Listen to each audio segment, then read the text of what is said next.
Hey there, it's David Gordon from TheaterMania here. What day is it? It's Thursday, July 16th. Uh, I never remember the dates anymore. I'm here with Jessica Blank and Erik Jensen, creators of a beautiful and heartbreaking new digital play called The Line that the Public Theater is running through August on their YouTube channel. It's about COVID first responders in New York and the early months of the crisis that we're living in. I was just telling them it is a 2 box of tissue show for me, and I feel like it will be for everybody. Thank you for being here with me, Jessica and Erik. I appreciate your time.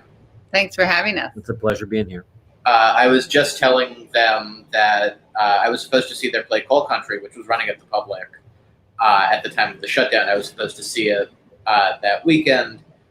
So tell me how it all went down for you, first of all. Like, did they literally just call you and say, Coal Country, we're shutting it down?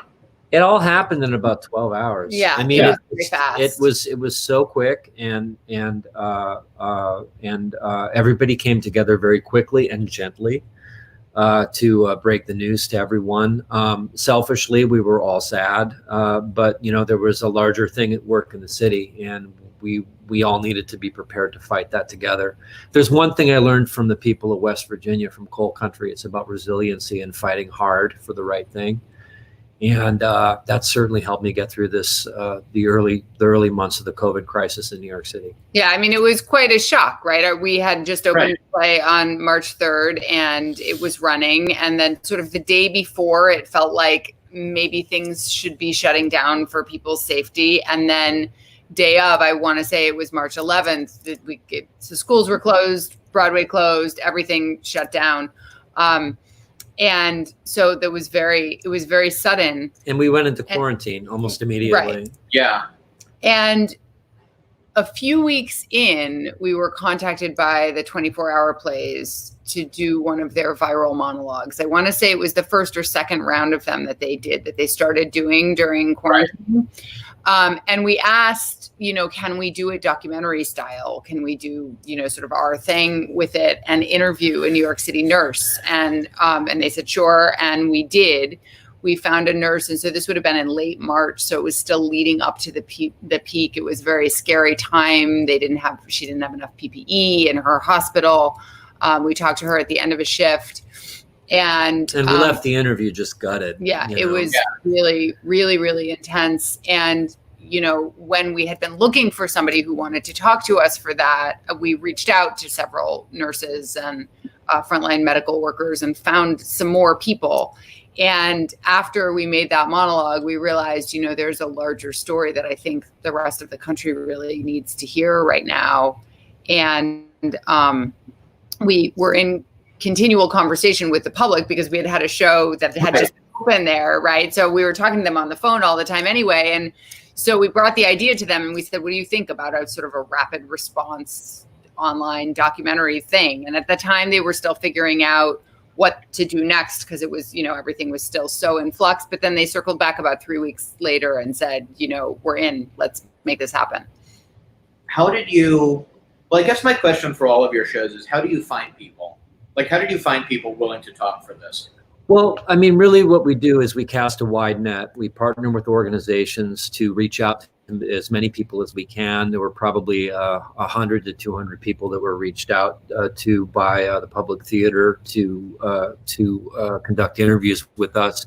We ended up interviewing almost 20 people and then winnowed that down to 7. But that's just numbers, Really what we're looking for is people who really want to tell their stories, who are eager to tell their stories. Sometimes people who feel that they've been silenced or unable to speak. And in this case, that certainly seems to be in play a little bit. There's some self-protectory things that happen when you're dealing with any kind of a medical organization. But at the end of the day, I really look for stories that touch my heart and that bring me to a greater understanding of the problem at hand. None of the people that we talked to were there to provide us any solutions. They were just there to offer the raw, undecorated emotional truth of what happened to them. Right. How did you then, tell me about I was going to say, tell me about putting this whole thing together. because I would imagine this was like a first for you too, like building a play for the. Yes, absolutely. You took the beginning of that. Our daughter has a question, Yes. so we Sure. have to do that. Say the question one more time. Tell me about putting this thing together, because I'm sure it was a first for you guys to do a thing in the internet space. Well, I mean, like I said, we were in quarantine in Brooklyn in our house, and there wasn't much to do except for hang out with each other, play with my daughter, and Right. and stay well. But as the sickness sort of grew and the amount of people dying sort of grew, at the end of this portion of it, 23,000 of my neighbors in New York died. Right. And that kind of news, and hearing the sirens every night and everything, it weighed on us heavily. And so working on this was, in a way, it was a way for us to understand what was happening to New York, and trying to maybe in some way gain some control over it, and not have it be so traumatic. But sometimes you got to wade into trauma to come out the other side better. And talking to these nurses and doctors and EMTs on a personal level, just getting their real personal back and forth, boots on the ground view of what was happening. I sensed in the middle of it that the rest of the country was due for some big trouble. And I sensed in the middle of it that there was going to be a lot of grieving happening. And a lot of people just didn't know it yet.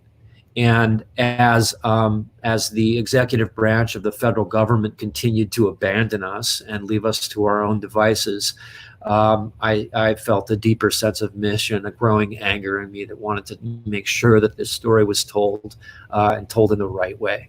The process of doing the interviews is always intense with our documentary work. But there are certain things that were unique to this process that made it a little bit more intense. Mm-hmm. Ordinarily, when we go do the interviews for this kind of a piece, we're going somewhere that's different from where we live, right? We're going somewhere else. We're traveling around the country to interview death row exonerees, or we're going to Jordan to interview Iraqi refugees, or to West Virginia, right? We're going into a community that's distinct from our own community. And we travel and we do the interviews in this sort of contained, very intense way. And then we have time to come home and digest them, right? Before we start actually working with the transcripts and making a play. This was like, I don't think we quite thought about it when we started doing the interviews initially. We're not frontline medical workers, obviously, but we're New Yorkers. Yeah. And this talking to your neighbors. Exactly. And we were doing the interviews on Zoom from our house. So we weren't going anywhere else to do these interviews. We weren't going into another community as outsiders, which we then could leave, right? Afterwards, we were closer to this story than I think we have been to any of our other documentary plays that we've made. And so that process was really intense. And then as soon as we jumped out of those interviews, we had an army of transcribers from the Public Theater, and they jumped in and turned those transcripts around in rapid time. And we just dove right into the material and started working with it. We actually wrote the play. If you look at the time when we finished the interviews to when we had a draft and started rehearsal, I want to say it was about 2 weeks, which is insane. I'm going to introduce one of your cast members now. Wonderful. Mr. Nicholas Pinnock. How are you, sir? Nicholas. Very well. How are you? Hey. I was just talking you up this morning. Nicholas stars is the main guy in a TV show called For Life, and I have the good fortune to play his nemesis on it on ABC television. I was going to tell both of you. My wife works for ABC. And one of our last social events in February was the premiere of For Life at Lincoln Center. Oh, amazing! And I absolutely love that. Did we meet? We did not meet. Oh, okay. I don't feel so bad now. No, but I remember sitting there watching the show, and I was like, "This show is fantastic! I love it. I watched it all. I'm glad it's coming back." Yeah, us too. Oh, well, thank you. When he can be made again. we had a great time doing it, and we're just happy to be able to share it with an audience again. Yeah, Nicholas, how did you come into this particular project, The Line? I had such a great rapport with Erik on set. We found a very special connection that you don't get with a lot of actors. You know, there was something sort of deeper in it. It turns out that we knew some of the same people, which, when you think about it, wasn't a coincidence, because the type of person he is and the type of person I am, the type of actor I am, and the type of actor that he is, it all just kind of went, that's why we've got this connection. That's why the scenes between us are working so well. And we are just in tune with each other in a way that we completely rearranged scenes without even realizing that that was the case. But we were so in tune with each other creatively that production didn't realize and actually preferred what we did accidentally just through happenstance of being so on it with each other and connecting and in a safe place with each other creatively. They just went with it. Yeah. And so then, series of conversations that Erik and I had on set, and there's this need to want to work with each other on other things and just be creative in lots of other ways. I got a phone call from Erik and Jessica asking if I was around and if I'd be interested. And before that word interested came out of their mouths, I was like, yep, count me in. And Jessica sent me the material, and it sounded like something I wanted to be a part of. Are you in New York, or are you in the UK right now? I am in the UK right now. What is the experience with the COVID and the quarantine situation been like for you over there? For me personally, I can honestly say I didn't have a terrible time, in the fact that lockdown and self-isolating wasn't an issue. I spent it with a good friend of mine, and we had, a nice place to be in. And I personally, on the times that, since I've been on my own, I've had a lot of, I like the space, I like the headspace, I like time to think about my life and time to think about what's going on and trying to put things in order. So the distraction of, not traveling, the distraction of traveling, of going out with friends, of, doing all these other activities that stop you from connecting with your own thoughts, for me was bliss. On a wider level, it was sad, and the weight of the world was definitely thick in the air. There was a sense of community that I think we all needed and we found, but there was a sadness about it because I lost a good friend. I lost some friends of mine, lost family members, and it was very, you couldn't ignore this thing that was going on. The UK didn't lock down very much, as opposed to, advising people to strongly stay at home. So we didn't feel a lot of what the rest of Europe and some other countries in the world had felt. So it wasn't too bad in that respect. It did bring up some stuff. And the play, someone asked me the other day, how, from the experience of listening to these people in the play, how different was it in the UK? And from the people I know in medicine in the UK and from what they've told me, it's very, very similar. And so I think this play, The Line, is so universal, that more so than we actually realize, I think. It's something that everyone can identify with. I was going to say, when Jessica and Erik sent you the script, had news from New York and what New York had become reached the United Kingdom? Oh, yeah.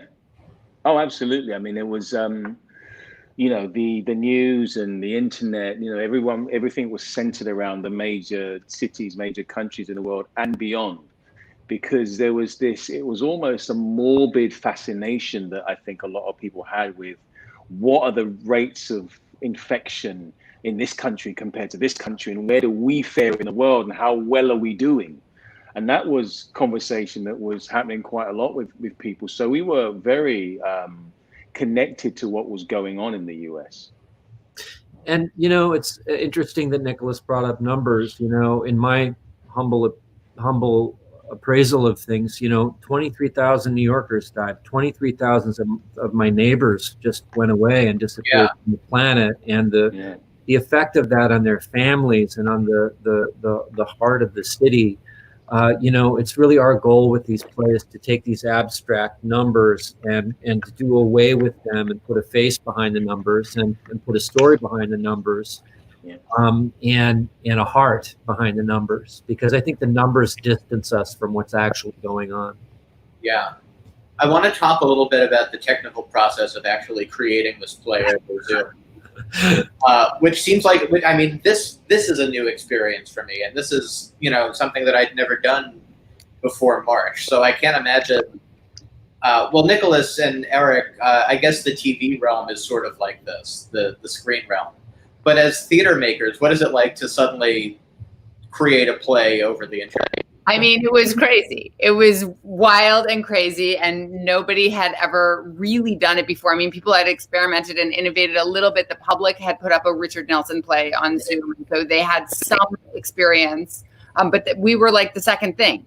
So it's really this brand new form. I have to give a shout out to our technical director, but that term is different on the internet than in normal theater, right? Terms, Ido Lavron, who was extraordinary, and really I would not have been able to direct the play without him. He basically created a platform. So we created a small television studio consisting of 7 cameras in 7 different locations in 3 different time zones. Right. So we would rehearse, and we had, I on purpose cast actors that had both a lot of theater experience and a lot of television experience, because I had this sense that the acting style would need to be a hybrid, right? Because it's live and our work has very specific rhythm in the language, right? So we need theater actors who can handle text in that way. And also they're all in close-up the entire time, right? So they needed to know what that meant also. So I wound up with this cast in London, in New York City, in other parts of the Northeast, right? Maine and California. And we were able to rehearse together in Zoom.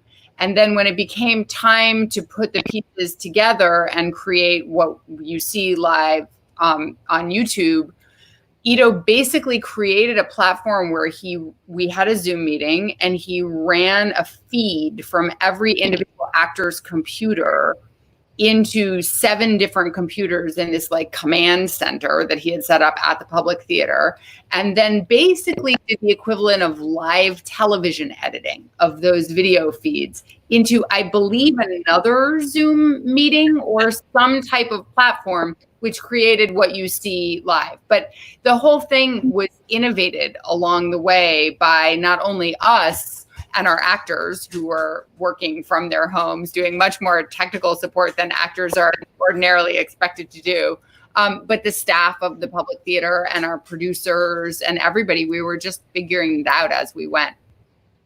It's insane to think about. Like, Nicholas, what was it like on your end? It was absolute newness for all of us. I mean, we the whole cast and creative team. I mean, we all just bonded on this new way of expressing our creativity. It was difficult because it's normally in theater, and in some cases in television, like in the show, we have time to rehearse together, and you are actively there and feel the energy of your other performers, and you are able to talk one-to-one with your creatives.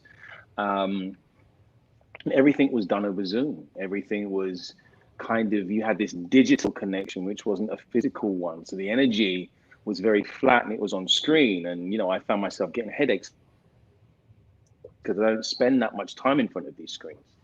And the concentration level is completely different, because we had to mute and unmute ourselves. So the technicalities of, having to perform and be so kind of in touch with your technology was just incredible. And at one point, I think early on in the rehearsal, I had said, listen, can we have some kind of a warm up so that we can get to know each other a little bit more, because normally what we do is we'd have some kind of warm up, or we'd be having coffees together or in a lunch breaks, or we'd be, walking to the subway station on the way home after a show or after rehearsal. And we'd have those kind of things, but we didn't have that in this case. Mm-hmm. So we had a separate Zoom room for, Janelle, our production manager. She had set up a separate Zoom room for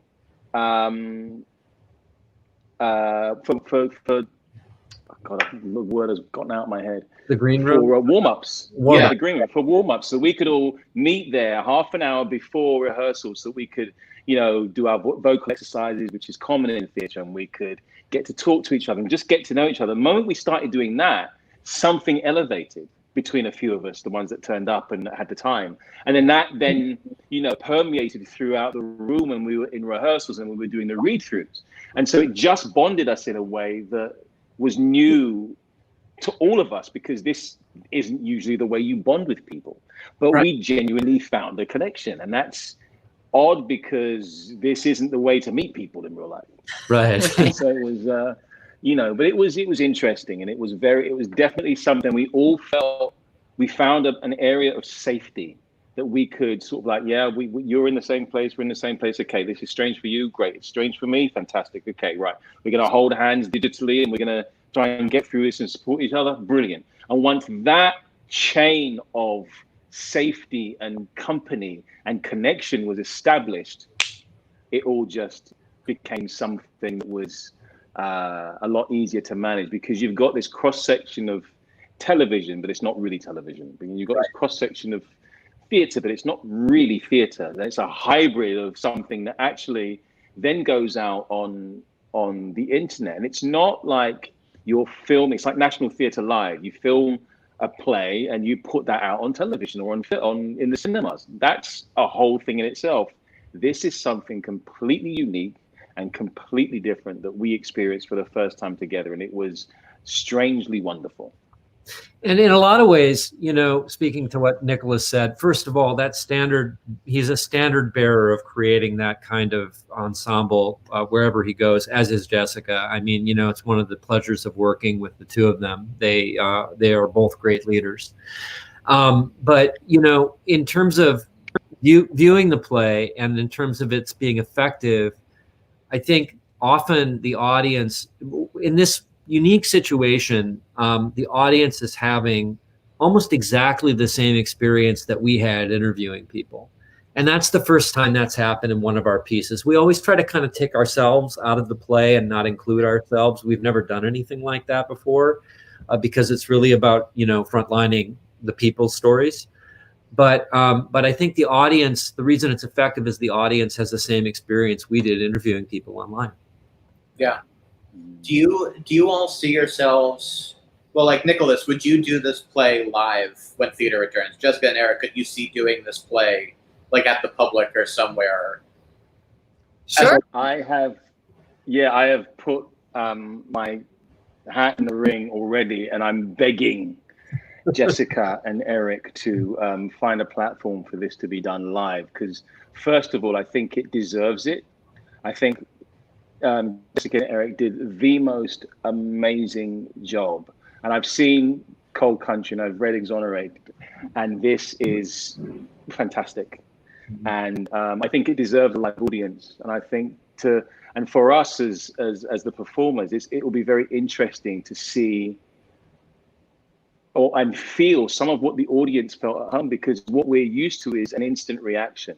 And we have the energy of the live audience that's with us, that drives us through the play, right from the beginning to the end. And on any given night, the audience is different and their energy is different. And that really helps dictate how we perform and what it is that we do on that given night. We haven't experienced that. So it would be really nice to see what that's like and tell this story to a live audience. And secondly, I would love to do theatre in New York. I'm putting it out there. I would love to do theatre. And so I'm begging them to please include me if they happen to put it on. Yeah. Well, no question about that. No question about that. And we did, we wrote it so that, we wrote it for the medium, right? We did write it to be online because you can't fight that, right? Like there's no way to try to do anything else. And also it so happens that the basic form of our documentary theater work is first person direct address to audience. So it already sort of lends itself to that. And we're used to putting that on a stage. So the play absolutely is written in such a way that it can be staged online and it can be staged live. And we'd be really interested in doing that once we can all be in the same room again. It'd be a good evening to have with Coal Country. Coal Country is only 85 minutes, and the line is only 60. So that's a 2-act play right there. Putting the audience through a lot of emotion. But I also think that you guys have been so clever in the way that you've made this work, that this is possibly a new way of getting theatre to an audience that can't be there. Right. And I think there's something to be said about doing the live performance and finding space to do something like this that goes out on the internet for people, halfway across the country who can't be there and see it. Right. Obviously, if especially if something can't tour, but it's something as important as this. I think it's fantastic that you've managed to write specifically for a medium that reaches not only the whole country but the whole world. Yeah, and then you can transfer that to a live stage. I think it's honestly, I applaud you. It's really inspirational. Thanks, Nicholas. We've been talking about that a lot, to just be able to see what the play has done. I think it's 21,000 people. Yeah, I was going to say, I was literally just looking it up to see it. It's at like 20. It's almost to 22,000 now. So, and that's kind of extraordinary. And there is no substitute for being in a room with other human beings breathing the same air. We are theater makers. That cannot be replaced. But it is exciting to think about once this is all over and we can be in the same room again. Is there a model that the theater can use where there is a live performance? And just as Nicholas was saying, for people who can't be in New York or wherever the live performance is happening, can't come there, can actually still experience it in some way. I think there is a way that it can expand. This model can expand what theater can do and how many people it can reach. Yeah, Coal Country was on its way before we got shut down to completely selling out. And in some ways, a sellout of a show is a wonderful thing for the actors and for the writers and the theater. But in another way, selling out a show is kind of a disservice to the larger community, because there's a whole number of people, for a variety of reasons, some of them economic, who, maybe can't afford a $75 ticket to see a play, but could afford $10 to view it online, or $8 to view it online, or whatever. And so I think sometimes we're forced into the future, and I think that's what's happening here in terms of this specific play now having to do with COVID. Right now, the other part of the country that we don't get contact with very often personally is going through a lot of pain right now. They're going through exactly what we went through in March. And it's important to keep that in mind. But, for people out there who have been convinced by an executive branch that seems not to care, the people have been convinced that things like mask wearing and social distancing and things like that aren't important. It is important, and it's about your community. And I know what other communities in Texas and Alabama and Georgia and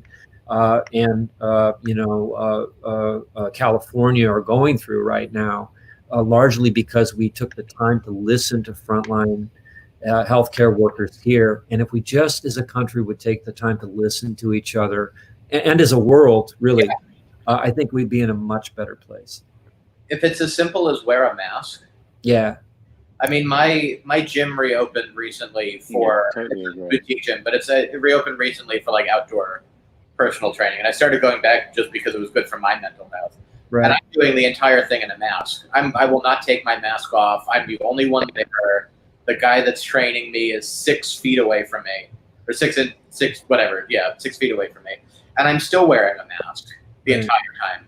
And if you can do that in 90-degree heat in New York City in the summer and wear a mask while, lifting weights, you can wear a mask to go to the supermarket. It's the most basic form of courtesy. My grandmother was asked to sacrifice a lot during World War II. I heard her stories from World War II about the things that she sacrificed in gas rationing and stuff like that. And I mean, come on, what we're being asked to do is minimal.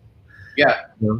Yeah, it is. But I also think what it is that we have become a global society of people that have too much too quickly. Yeah.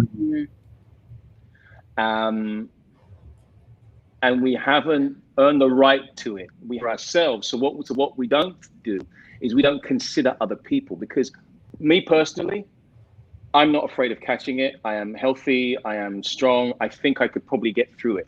And if I didn't, then I didn't. But I'm more concerned about having the virus, not knowing it, and giving it to other people. Right.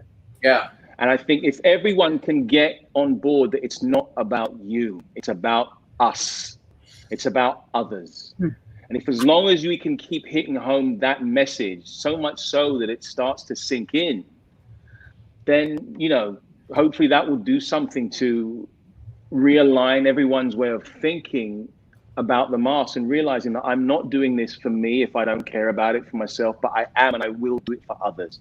And that is something that, in lots of situations, not only the COVID situation or other current world events that are going on right now, but in so many other things, if we just took the time to realize that it's not always about us, I think we'd be in a much better place.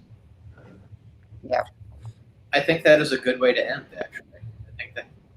Thank you all for your time, Jessica, Erik, Nicholas. Thank you for spotlighting the heroes. Right on. Right on. And for telling these stories that aren't being told and that need to be told, so the world can really see what true heroes look like. Thank you. Thank you for giving us the platform to express that as well. Thank you. It is the very least that I can do. The line is on the Public Theater's YouTube. It's through the end of August, right? It's through August 24th. August 4th. August 4th. Hopefully longer if the. We'll see if we can get an extension. It seems like interest. Thank you all. Good to see you too. Thank you for everybody for watching. Have a great rest of your day, everybody. Take care. Thanks. Take care. Thank you.